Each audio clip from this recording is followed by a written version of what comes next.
All right, good morning, everyone. So it'll be more of a hands-on day today. Who has used CSS before? I would assume most of you. So I'm going to assume a little bit of comfortability with it, but you'll get a lot of hands-on practice today. So today we'll be talking about CSS and responsive design. So CSS stands for Cascading Style Sheet, and it determines how HTML elements are displayed on the page. And there's three ways to declare it: inline, internal, and external. So can anybody tell me which takes precedence? Yeah, so inline takes precedence. They're actually in order in what is highest precedence. What's the preferred way to write CSS? External. Why would that be? Yeah, it's cleaner. It allows you to use the same style sheet for every single page in your application. That way you don't have to cut and paste into the head of every single page, or even stick CSS in every single tag that you create, which would be very messy and unmaintainable. So I like to say writing CSS is like doing a puzzle. It's pretty simple, but it's definitely not easy. But it's something that might become fun with practice. So, CSS frameworks. Has anybody used a framework before for CSS? If you took CS50, you did. You used Bootstrap a little bit.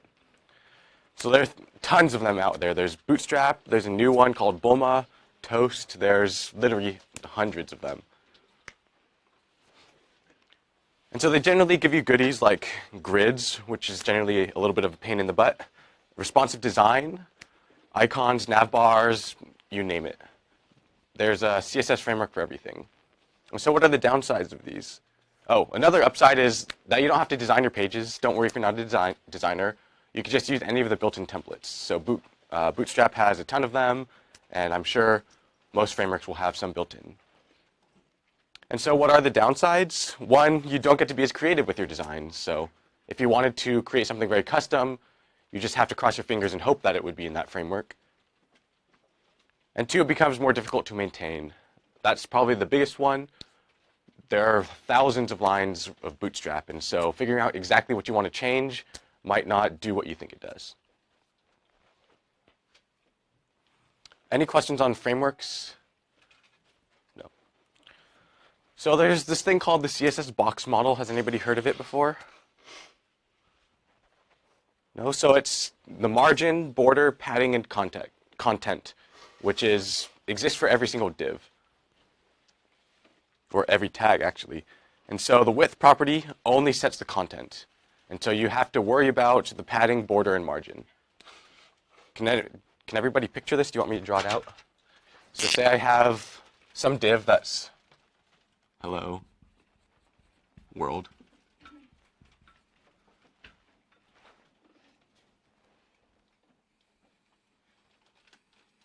So the content is just whatever's within that div. Then you have some padding.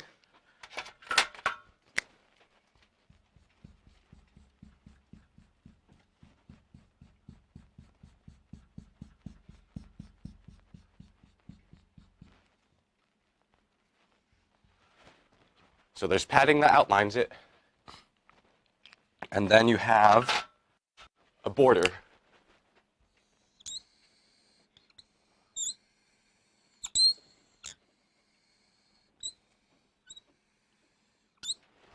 And so the border was what we were playing with a little bit yesterday with our error catching. And then lastly, you have margin.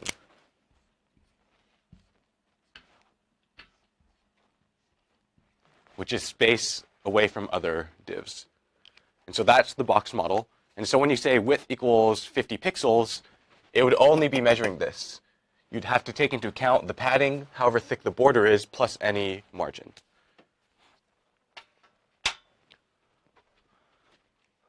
That's a little bit of a pain. So there's this tag called box sizing, border box, which you can stick onto any of the divs. And what it does is it includes the content, padding, and border within that width.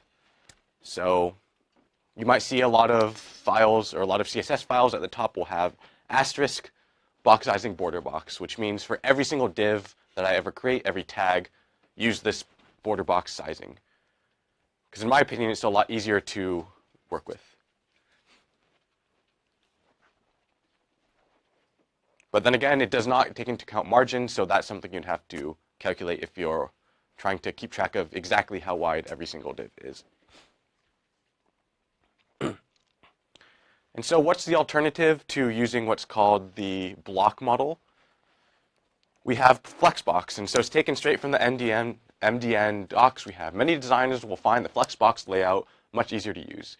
Child elements in a Flexbox can be laid out in any direction and can have flexible dimensions to adapt to the display space. Positioning child elements is thus much easier, and complex layouts can be achieved more simply and with cleaner code. Sounds like something we might want to use, so I put a little URL in here, which didn't turn into a URL.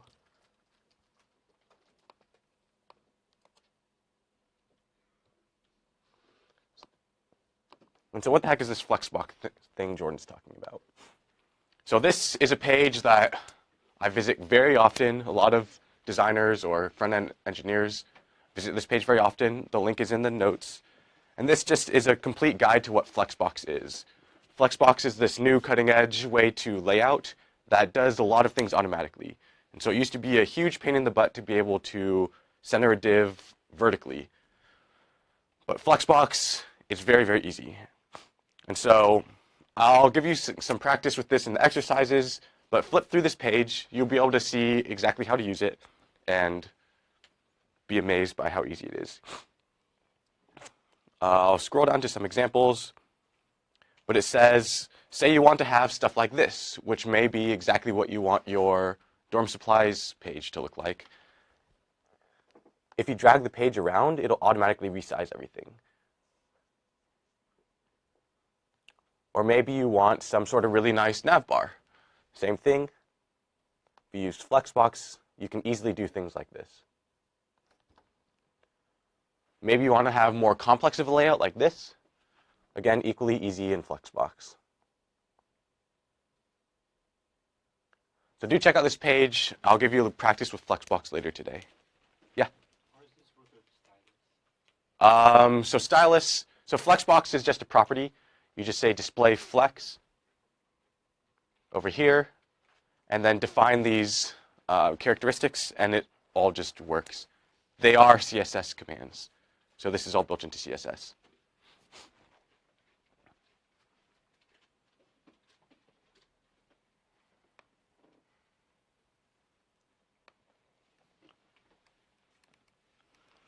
And so where do you start when you go just to start designing a page?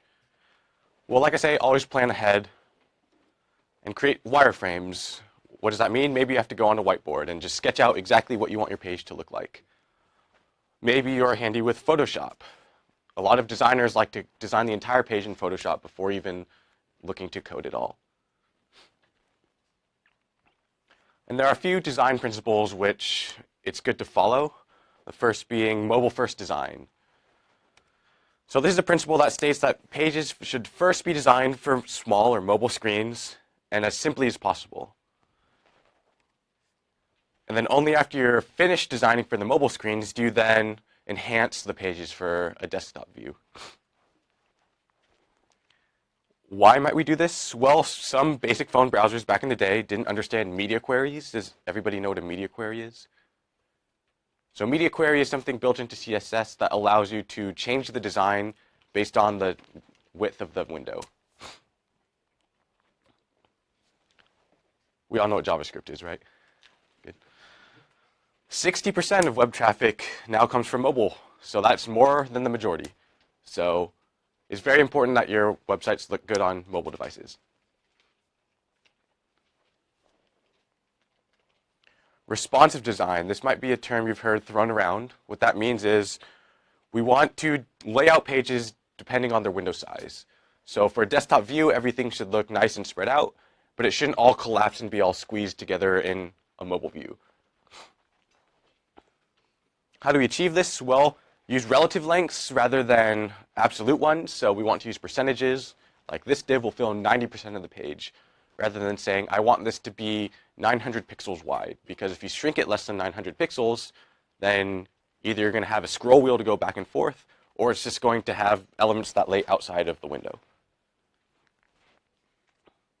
And use media queries to change the design based on the window width. So I'll let you look into those a little bit.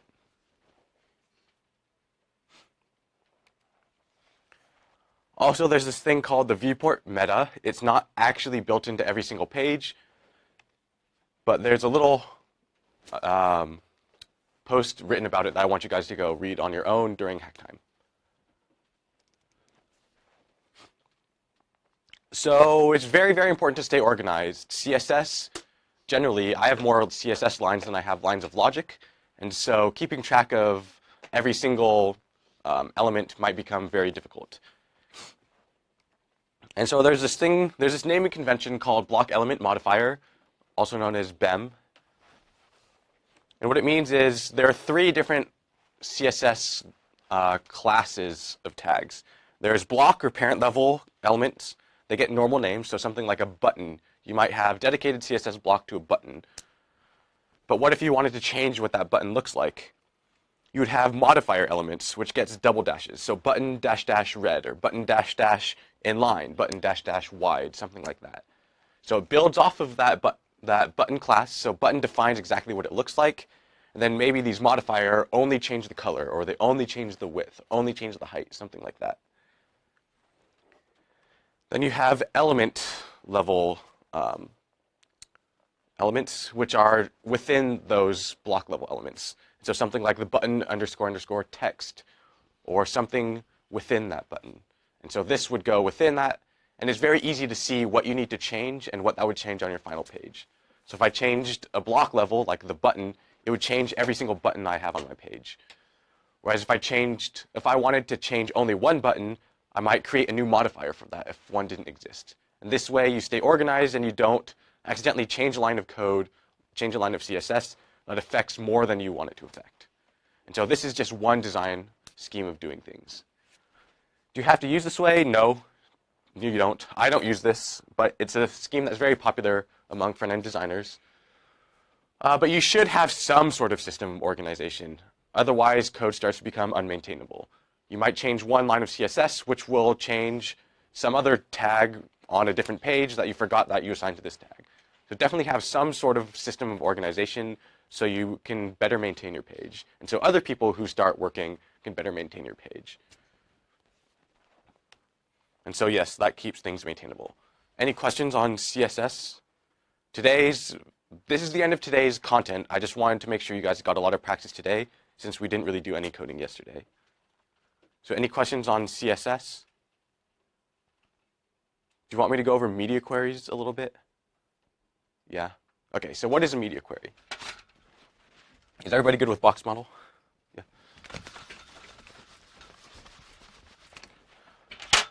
So say we have 2 pages, student green.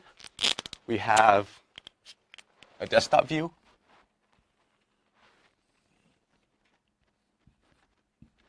And we have a mobile view.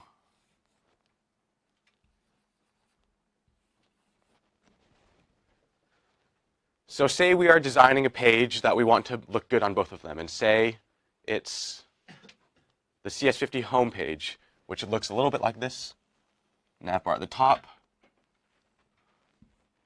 a few things on the side. We have generally a large picture here, and then some boxes down here. So if we wanted to do this on the mobile, are we going to try to just shrink that down and have stuff like this? Probably not, right?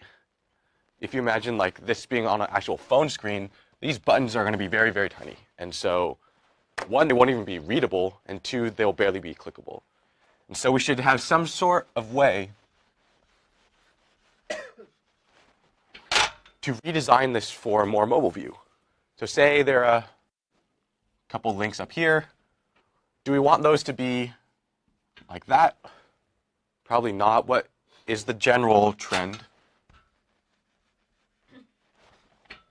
Most places will split up the nav bar so that it looks like that. And so links 1, 2, and 3 would now become 1, 2, and 3 that way. And then maybe this just collapses or gets built into this, who knows? And then maybe these will now become full size like this. And so how the heck will we do that? So let's only tackle this inner part for now. So say first we have this called dot wide, this called dot half. Some CSS for that might be the wide is display block, which means take up the entire line. Maybe it has a little bit of margin. So maybe we'll want something like margin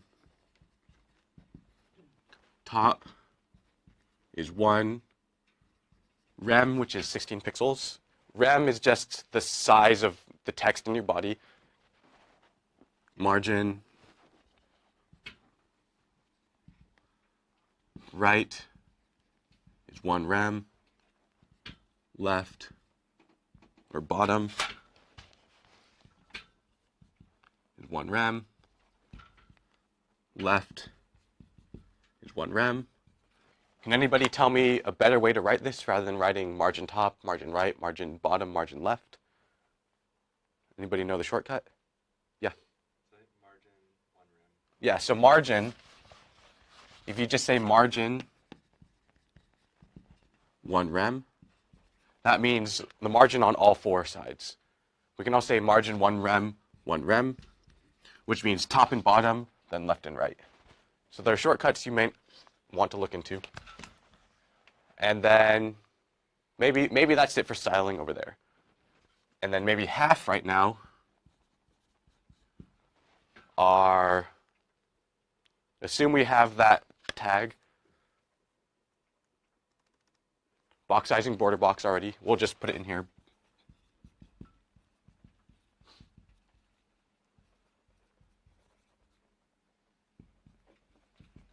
So that means what can I do? What's special about these two now?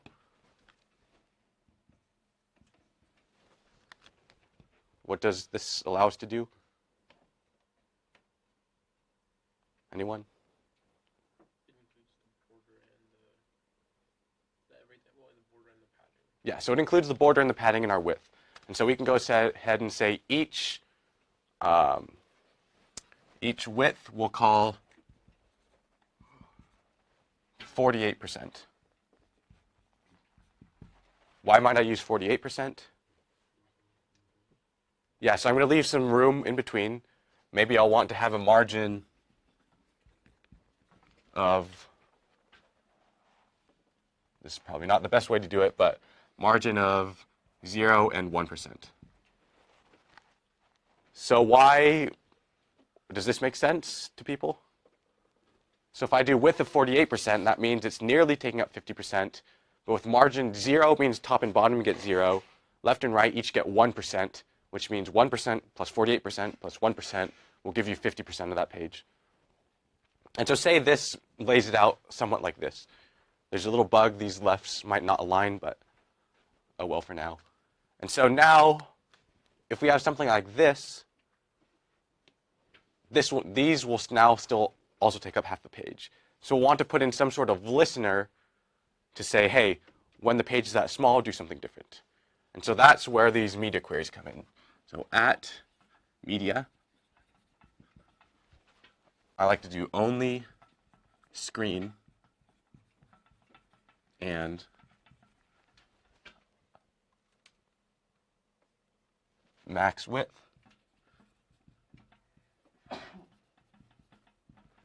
Is some sort of width. So we'll call it 600 pixels is when things will expand like this.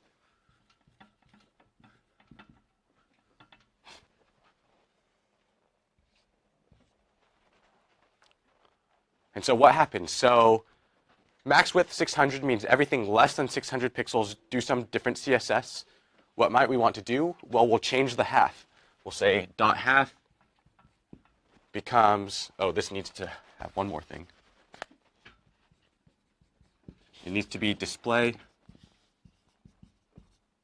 inline block.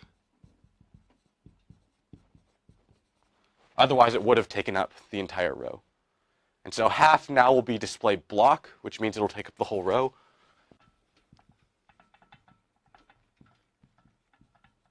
We could say and have a margin of 1 rem.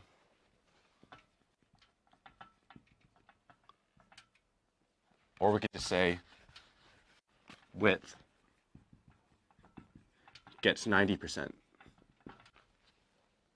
We could also say the wide as well. So now wide and half are going to be the same thing for screens less than 600 pixels. We'll say display block, width go to 90% of the page, and then margin 0 auto will center them.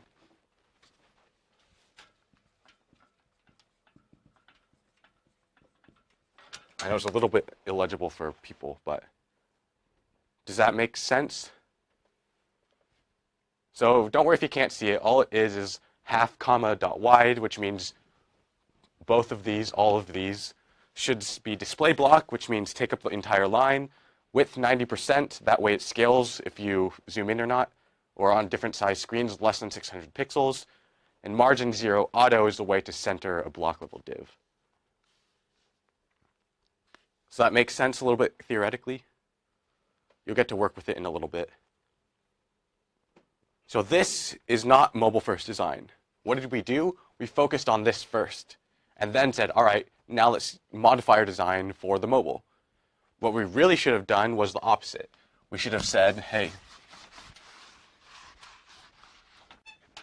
let's focus on mobile first. So maybe dot half and dot wide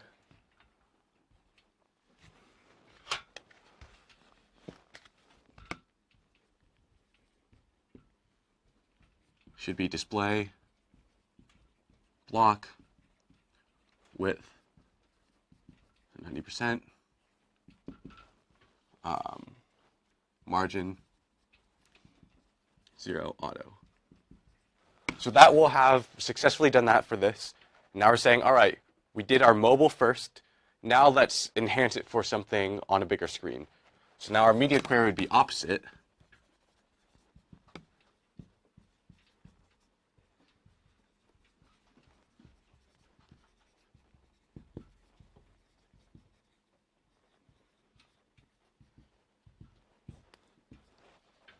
So at media, only screen, so only devices on a screen, and min width, 600 pixels. So things greater than 600 pixels, the design should change. How so? Well, wide will stay display block, so we don't have to overwrite that. But maybe we'll say, maybe we'll keep it with width 90%. Maybe it's perfect already with wide. Maybe we don't have to change wide when we grow the page. Instead, we'll only change half. So half will now become display inline block, which means have them inline and be able to go next to each other.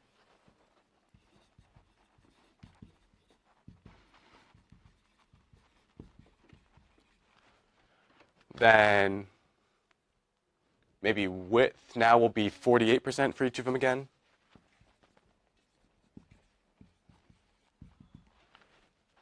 And then maybe we'll stick in a margin of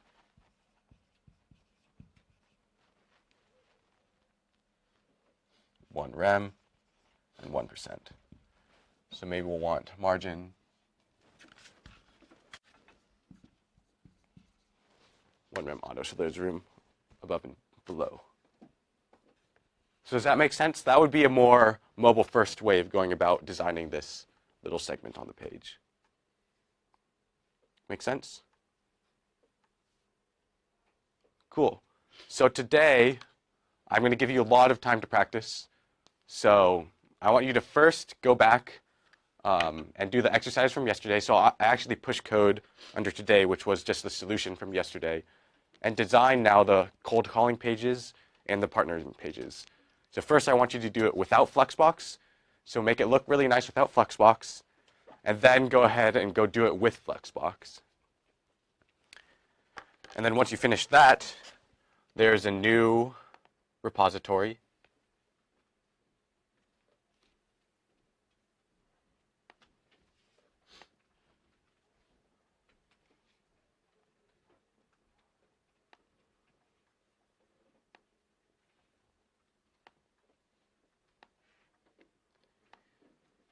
located here, dorm supplies front end, which I gave you a lot of boilerplate code for now the front end that you're going to work on. And so I want you to complete your index page. So that first page, which will have an index of all of the stuff you're going to buy, and design it. And so do you want to work with your old partners, or do you want to get new partners for front end? We'll re-roll. We'll have new partners. And then go ahead and do that today. And so we'll be able to just work on that until lunchtime. So lots of time to just practice today. Cool. So I'll go ahead and stop the recording and then roll for partners.